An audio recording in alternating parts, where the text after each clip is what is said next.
Hello, everyone. This is Tom Fox back for another episode, and you are in for a treat today because I am in for a treat. Today, I have with me Onno Koelman. Onno, first of all, welcome and thank you so much for taking the time to visit with me today. Absolutely, mate. Thanks for having me on. So, we are both with C Suite, got introduced virtually at an event last week. He had some really interesting things to say, and I asked him if he would come on the pod and talk about them, and he graciously agreed to. So, first of all, thank you for taking the time to visit with me. Absolutely, mate. I'm excited for your spicy questions that you promised. One thing you will not get here is spicy. We are strictly PG. Okay. Okay. Vanilla then. Vanilla, That's but the spicy. informative. Yeah. Okay. Good. Vanilla can be enjoyable too. But tell us a little bit about your professional background, and I'm guessing that you're not from Texas. No, you have to go further south. Yeah. So tell Although, us, why don't you ironically, I was born in Texas. So there you go. I Once a do, Texan, always a I do Texan. have some roots. Yep. Yes. That's good enough for me. Good. But why don't you tell us about your professional background and actually start with your academic background because I find that as interesting a starting point to where you are now. So walk us through that. Sure. We'll do. I did grow up in Australia to the extent that I grew up and came out here because of my US citizenship. It was easy to come back to the US. I was playing high level water polo at the time. So I wanted a university that was a good academic university and also had a good water polo program.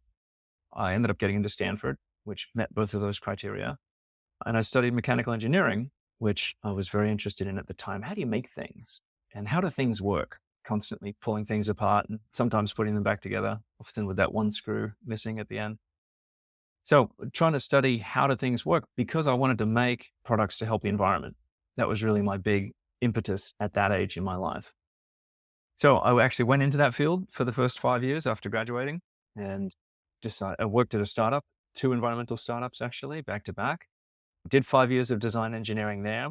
And then when the product was ready to go and we needed to get out there and put it out into the world, my mentor jokingly said, someone needs to go out and sell it. And you've got an accent. So what do you think? So he said, sure. Okay. I'll give it a try. He said, wait, wait, wait. We're not going to send an engineer out to sell without any training because that's just going to end badly for everyone involved. You've got years of product knowledge and you'll probably just be dumping it on people. So instead, learn to ask a couple questions and learn to listen. And I thought, wow, seem like pretty useful skills. They never taught us that in engineering school, but actually pretty interesting. And then I started to go down this sales training course, did 5 years of professional sales and sales leadership.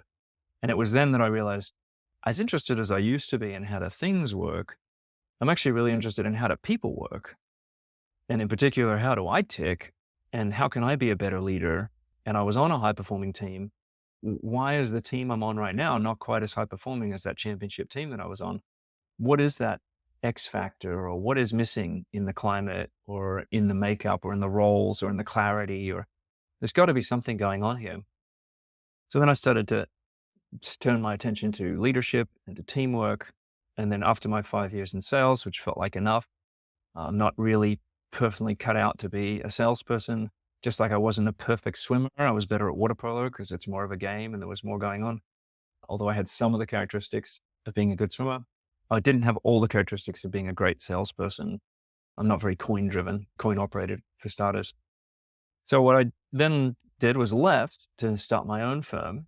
And actually I teamed up with a mate of mine first. So I co-founded a consultancy that's still thriving and doing well to this day.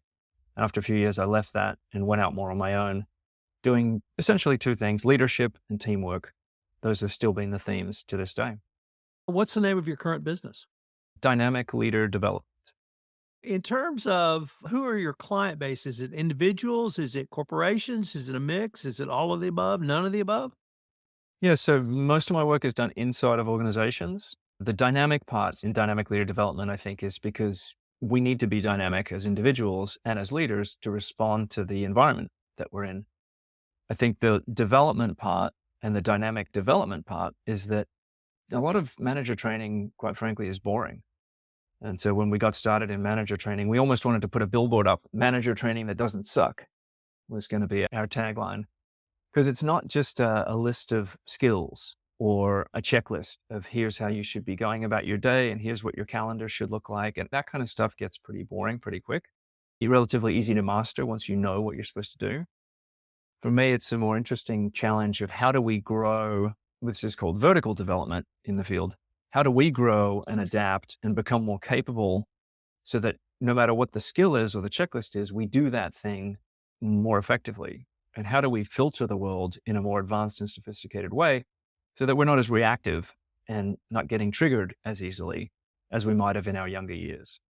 So there's a sophistication and an adult development that's going on. And so I'll do that with, just to answer your question, with individual leaders. Last year, had an arrangement with a CTO, was helping him develop into being a better CTO, and his team of VPs, helping them each develop individually and also helping the entire unit work better together. I'd like to focus on the either whatever you may call not the top executive, but the next level down or even down to middle management. Because my experience has been that people who are promoted to that level are usually either very hard workers, technically competent, and many times both. Mhm. But those skills may not translate into leadership. And so, how do you work with that level? And I will preface it even further by telling you this podcast is entitled Innovation and Compliance. And although the word compliance is in the title, it's really about innovation. Mm. But believe it or not, in the compliance world, middle managers are seen as not only a key player in communicating up and down the chain, but often they feel like they don't know how to do they know how to be technically competent at what they Mhm. did, but they don't feel, competent to take in information that someone may bring or communicate down for management the tone management wants to establish a corporate culture. So how would you help a company think through training that level of management? Yeah, that's a great question. So there's a famous book, it's on here on my shelf somewhere, The Knowing Doing Gap. And it talks about how to get across that gap and be able to do the behaviors that you know you should do. The assumption there is that we actually know what we should be doing. And so I would start there with one of the frameworks. I'm a big framework guy. You can tell I used to be an engineer. I'm still a little bit of an engineer at heart. So, I um, believe that's called being a geek. yeah, that's okay. Fine. I'll call it that too. So I'll give credit to the folks who wrote the leadership pipeline. That's one of the books that I'll reference. And there's a nice diagram there which shows as you're managing yourself as an individual contributor, there are certain behaviors that you need to master. And then when you make the turn to managing others, there are different behaviors that you need to master. And it's like a hairpin turn. And a lot of people don't make that turn. They just keep doing the same behaviors that got them promoted, not knowing or not realizing that actually different behaviors are called for. And it's almost the start of a new learning curve and a new career. So I think that's item number one, is to make it very clear that this is a big transition. We don't just want more of the same. Yes, you're a very smart, technical, brilliant individual problem solver and contributor. That's actually going to get in your way now at this next level, because you're going to take all the air out of the room and you're going to become a bottleneck and you're going to disempower people. Instead, you need to get the answers out of others. You need to become more coach like at this manager level. So those managers need to learn how to coach individuals technically. Then you go up another rung in the ladder. Now you're managing managers. Again, back to the knowing. Now you should be spending more of your time on the climate and the culture of the organization, because that's how you're going to get to scale. It's not through individual one-on-one conversations with individual contributors. It's through creating an environment which is more of a high performing environment. There's more accountability in there. There's more feedback in there. You're coaching managers on how to coach their ICs now. So that's a different skill set. So understand what is required of you, whatever altitude you're in the organization, and then understand what are those skill sets that are needed there. And then finally, what's in the way for you? There are, one of my favorite models is the leadership circle for looking at your own internal operating system. I even have a little handy printout of it here somewhere that I will show you once cleaners get it. Anyway, we can put it in the notes. If you can put it on your screen, I can share screen. Oh, a little share screen. Okay, let's do that. Right? Here is an example of it. I know I've done this before. Or can I share screen? That's what I meant. I can share your screen. There we go. Okay. So it looks a little bit complex at first, and some people think it's like plans for the Death Star. Those are the real geeks, the ones who go straight to Star Wars. But actually, if we simplify this real quick, and so this is based on decades of research and is the gold standard in the field, it's designed for executive 360s primarily, But this one actually that you're seeing on the screen is not a 360. This is a self-assessment. So it works really well as a self-assessment as well. We cut the model in half here. The behaviors that you do want to do are these 18 behaviors and competencies on the top. And the behaviors that you want to do less of are these reactive 11 behaviors on the bottom here. So we all have certain patterns that we've developed, certain ways that we approach things. The people who are very task oriented and detail oriented, they will like to get the job. They like to do a lot. They like to have the status associated with them. They were the ones that got the work done, or they just know more because they've been here long and they just tell people what to do. You can get results with this controlling style, but it's an overuse of willpower. These folks need to learn to go across and do more of the relationship based learning and leading. Sorry, before I even get into the details, I should say that the north south is one easy way to understand this. And then the east west, a leader balances a focus on relationships and people and humans and feelings with a focus on tasks. So we need to get the thing done. When do we need to get it done by? Who's going to get what done? What's the deadline? Here's the vision. Here's the strategy. Here's the system that's going to get it done. Those competencies, some of us are a little more task oriented and we just want to get the job done. We don't care so much what happened over the weekend or how your family is or how you feel or whatever, just get it done. Others are a little too, we might say, soft. We care maybe too much about the feelings and are people getting along and is all of that working?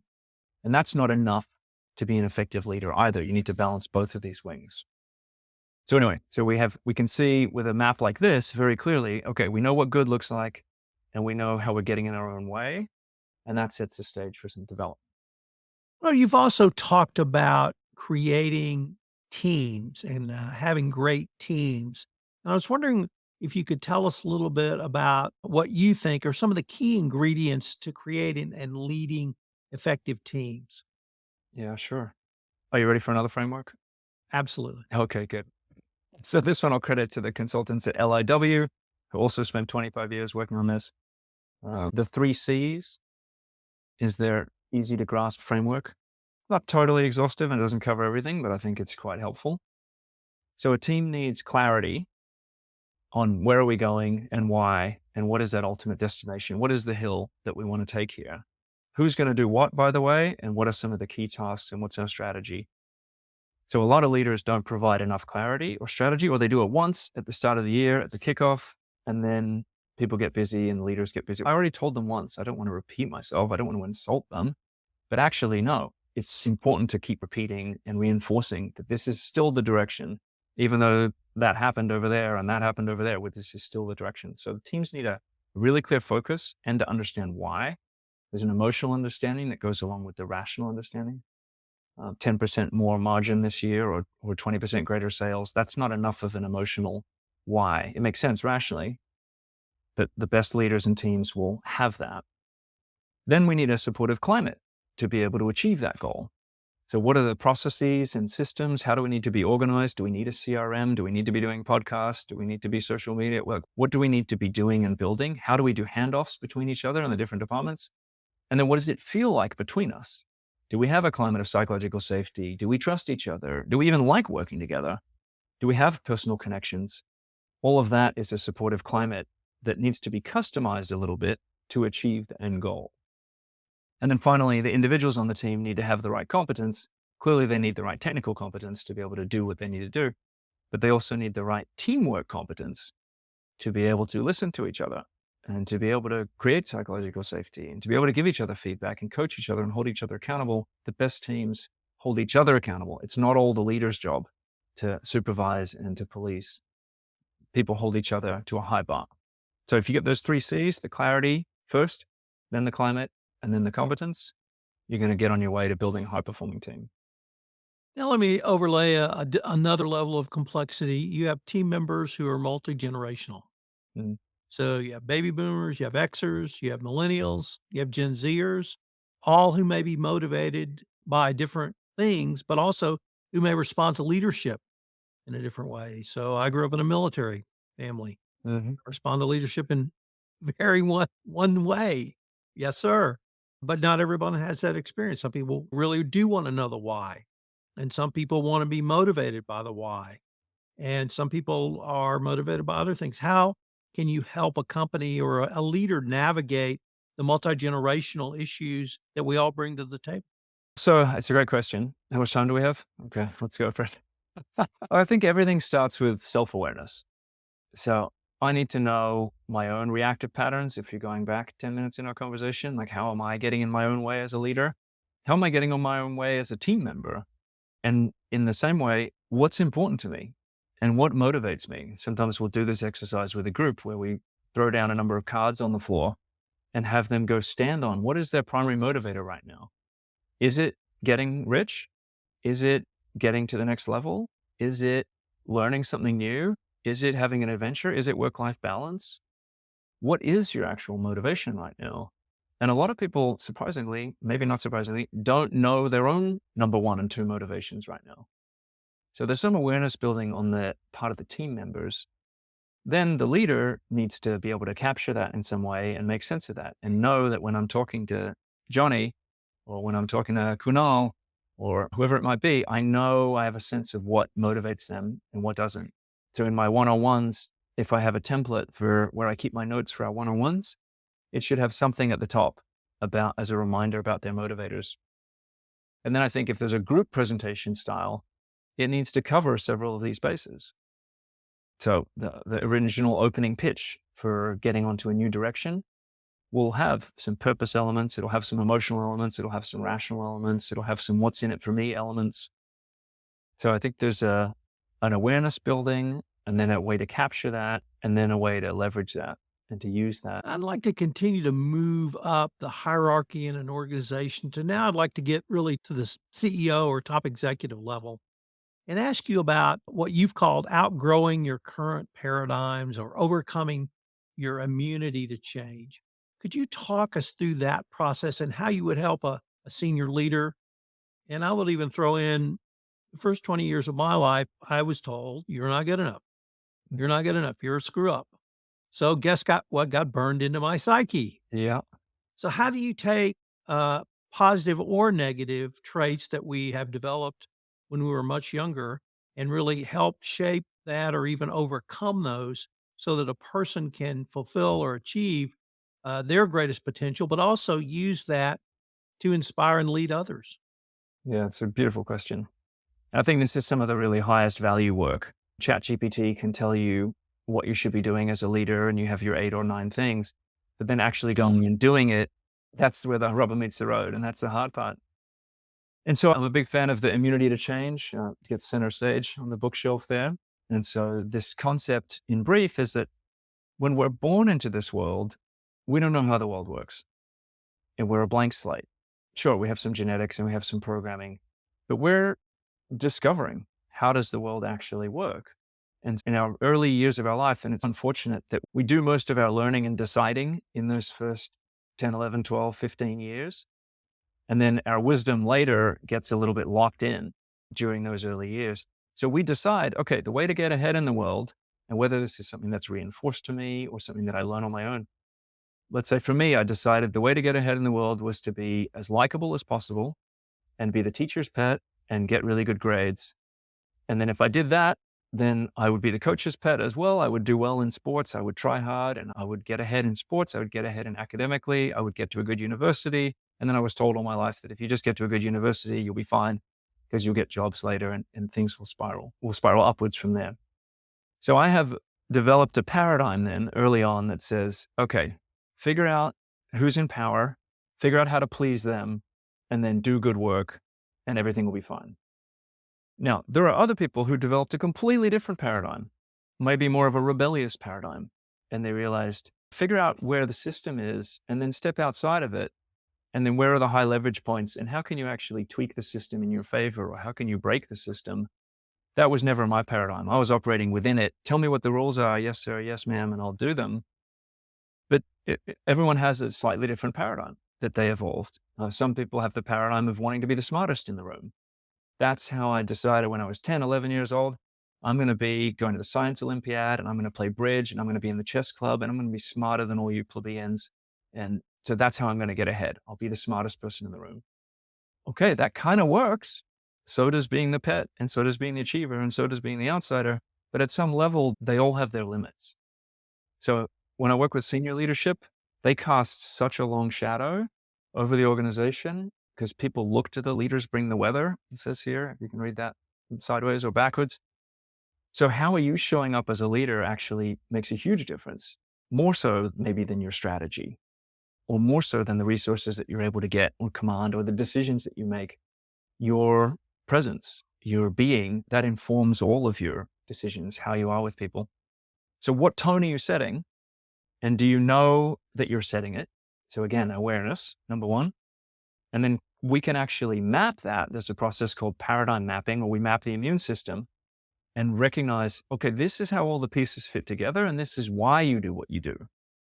Because even if I'm one of those people that takes over meetings and I'm a bit of a tyrant and a bit of a dictator, there's a good reason why I'm doing that. It's the best behavior that I've come up with so far for creating safety and for getting results. Or if I'm a pushover, that's the best behavior I've come up with so far. There's a good reasons for that. So we don't just cut those behaviors off and hope that they don't come back. We don't just do a New Year's resolution program and say, okay, from now on, I'm going to get up at 5 a.m. and run every day. Or from now on, every meeting, I'm going to be the last to speak. I don't think those changes really work in an enduring way if they're fighting the internal system that has already been going for 20, 30, 40 years that has plenty of momentum. So see the system, interrupt the system, and then redesign the system with some conscious choice. Now we can actually choose a new way of being in the world. So that's the process in a nutshell, then. Unfortunately, we are near the end of our time for this episode. But before we leave, I wanted to ask you if our listeners wanted any more information on yourself or really any of the topics we've touched on or your business, what would be the best place or places for them to go? Sure. So probably the two main places are LinkedIn and my website directly. They'll both point to each other.